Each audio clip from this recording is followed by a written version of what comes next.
In Venezuela, the country's two presidential candidates are into the home straight ahead of Sunday's election. Incumbent Hugo Chavez and his opposition rival staged rallies on Tuesday during the final week of campaigning.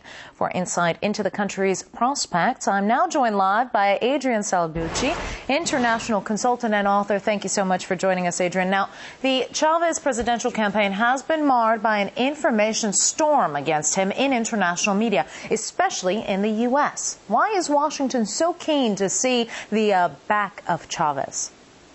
Above everything, they are very concerned with Hugo Chavez's foreign policies, which are being followed by Venezuela, where he has tried to unmask the Western powers, notably the United States, Britain, and Israel, in such places as Libya, in such places as Iraq, Syria, and Palestine, where he has tried to close ranks with, for example, President Mahmoud Ahmadinejad, who has repeatedly visited Venezuela, and he has taken a stance which is very highly respected throughout many countries in Latin America, showing that the United States is the real danger, not just in the Middle East, but worldwide, and not so much the countries that are attacked by the United States, especially at a time when, in 2008, the United States has reactivated the 4th South Atlantic Fleet, and they now have a very strong military presence throughout Latin America and the South Atlantic.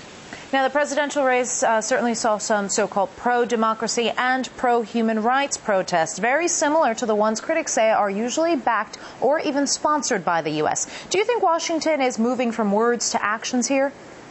Oh, definitely. Just as they have engineered insurrection and civil war, which seems to be Washington's specialization now, with the so-called Arab Spring, many fear here in Latin America that we will be seeing a Latin American spring with different characteristics, but where the United States will meddle in the internal affairs of countries like Venezuela, and they will even trigger and activate a generalized Latin American spring, which will be turmoil, social unrest, and even civil war.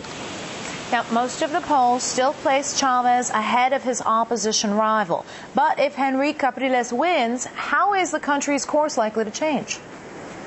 It would be a disaster, but it would be very much welcomed by the United States and Israel. Let us not forget that Henrique Capriles Radonski, he is of the Jewish community, a community which in Venezuela is very, very tiny. Out of 30 million Venezuelans, there are only 12,000 people, members of the Jewish community. It is 0.05%. So we clearly see that he has very strong backing from international Zionist organizations and the United States, which have positioned him in a position of strength. However, it is thought that the Venezuelan people are aware and lucid enough to re-elect Mr. Chavez and not to elect this young upstart who was also directly involved. He's been involved in the 2002 coup against Mr. Chavez, orchestrated by the United States.